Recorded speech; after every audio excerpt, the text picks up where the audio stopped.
The world doesn't care that you are tired. And when I'm saying that, I am not encouraging you to go and work even more and push harder. I'm not encouraging workaholism and pushing yourself to a limit, because that's detrimental. I've been there, I've done that, it sucks. But let's face it, when you are tired, the world doesn't stop, and neither does your work. There are customers who will call, there will be pressure to meet the KPIs, reports to prepare, teams to manage, and so much more. We are forced to ignore the needs of our body and sanity to meet some standards. If you are tired, you get coffee, but you get the work done. You sleep less, but you get the work done. You put your family and friends on hold, but you get the work done. So the question is, why do we do that? Do we work hard because we have to, or because we want to? Turns out, as much as it can hurt us at times, we actually love to work. Work has become such an important part of our identity that chasing our career goals is a lifestyle and it brings fulfillment. Just imagine a person who never went after that job, who never became a lawyer or a banker as she wanted to. She will see herself as a failure for not reaching this career goal. Work defines who we are, and many people take pride in their title and workaholic tendencies, even though the constant pressure to perform and to compete with others bring in a lot of stress and exhaustion. And as detrimental as it can be, with anxiety and stress levels to the roof, with more mental and physical health concerns related to too much work, we keep pushing.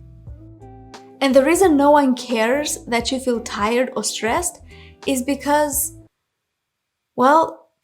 everyone else is too. It's become a norm. No, not just a norm, it's a cult. It's a bragging right to say that you work all the time, that people can contact you anytime, day or night. It's an ego boost to know that your team, your managers, your clients can't do without you and they need you. Technology means we are available 24/7 and everyone demands instant results. There are no breaks and no free time to disconnect from work. And especially now, since many offices allow the employees to work from home, there is no clear line where work time ends and where personal time starts. But eventually, the long hours take their toll and we are exhausted, stressed, and burned out. And since no one else cares about it, we should. Being busy isn't a badge of honor. Busy doesn't guarantee results unless all our work is directed towards a specific, big, and clear goal. But what gets us tired and burned out is being busy without a direction, jumping from one task to another without making a big impact, and that is not progress. How many times have you told yourself, 24 hours a day is not enough. If I had more time, I'd get so much more done. Well, studies show that, nope, that wouldn't work the way we expect it to. We'll get to that in a second, but first things first, let's get to the root of the problem. Why do we feel tired? Let's exclude the medical reasons of exhaustion and focus on some common work-related causes. In my experience, there are two instances. We get tired because we worked hard that day and we accomplished a lot.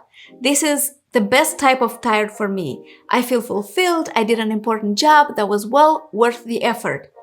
I imagine this is probably what a surgeon feels like after a very long, intensive, careful surgery that is successful. Even though it took many hours and it was intensive, it was worth it because a life was saved. This success was important for the surgeon, for the patient, and for the relatives. So even though our jobs don't have a life or death scenario necessarily, the feeling of fulfillment is the same. The working long hours is justified and necessary because it works for us, it works for the company we serve, it works for the society overall. It was well worth the effort. We are tired but wired, and our system is full of adrenaline and we can't seem to disconnect from what we've been working on for a while. Then there's a second type of tiredness, the one where we did a bunch of small tasks but nothing really important that moved the needle. This is where we were busy all day but not productive. All our activities were reactive to a situation instead of being proactive and future-oriented, because nothing that we did will serve us better moving forward. For example, we have an important client to whom we can pitch a sale or a new project we need to develop, but we say to ourselves, I will do this after I answer this email I just received from my teammate, or I need to organize my inbox. I have to finish my to-dos for the day and then I'll get to the project. Or my new teammate asked me to help with the software we use.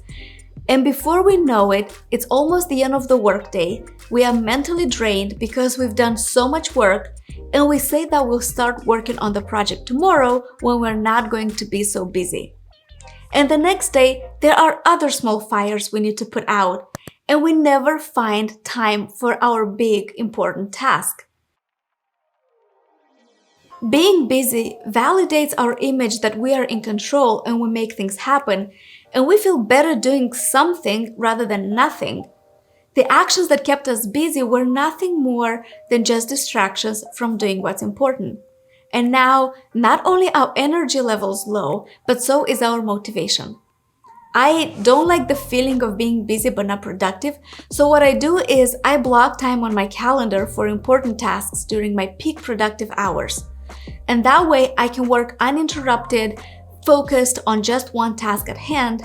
And then, if I have to put out some fires during the day or do some smaller tasks, I'm okay with that because I know I've done something that day that is taking me in the direction I want to go, and I don't feel like that day hasn't been productive.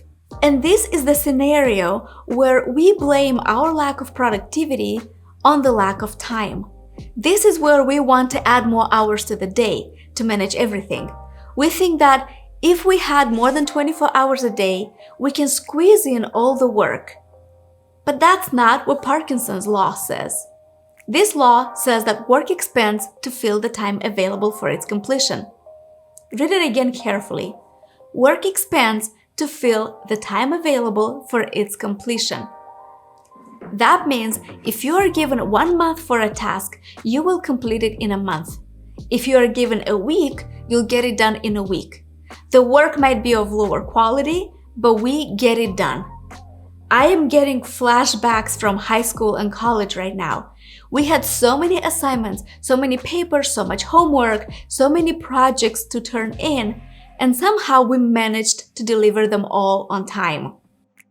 We were tired, we were stressed out, we pulled all-nighters, we stayed caffeinated, but we never missed a deadline. So according to Parkinson's law, adding more hours to the day will only let you accomplish the exact same tasks in a longer time frame. The good news is that the opposite applies as well. The same amount of work can be done in a shorter period of time.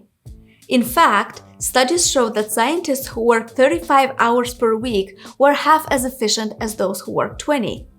That's because as humans, our brains are not equipped for hours and hours of deep work. The most we can do is 4 to 5 hours of concentrated, deep, and meaningful work. So when we have 8 hours to fill, there's no incentive to be speedy or efficient, and you're bouncing between your inbox and meetings and group chat and different little meaningless tasks.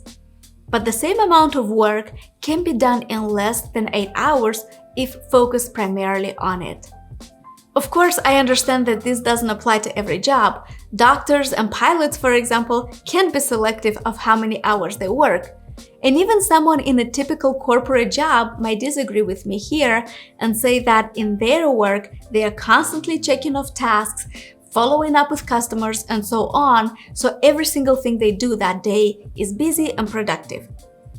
This could be your case as well, but I bet that if you were given 4 or 5 hours per day, you wouldn't follow up with everyone, but only with the clients that have a higher chance of doing business with you.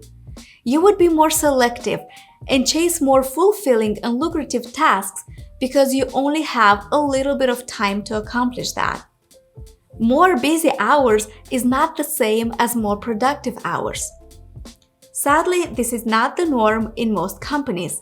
A number of recent studies show that full-time workers were more likely to lose productive time from fatigue than those working part-time, and that accidents and illnesses follow long work hours.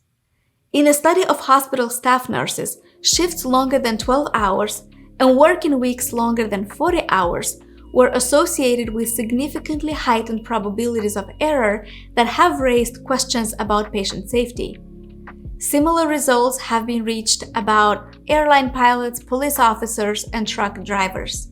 The link is, as always, in the description below.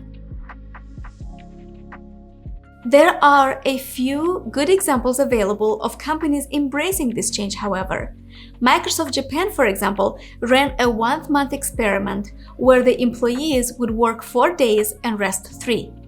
The results were astonishing: a 40% increase in productivity, cost saving on electricity and company resources, and much happier employees who have a better work-life balance. It is yet unknown whether the company will continue this schedule throughout the year, but the same experiment was conducted in New Zealand, Sweden, and the United States with similar results.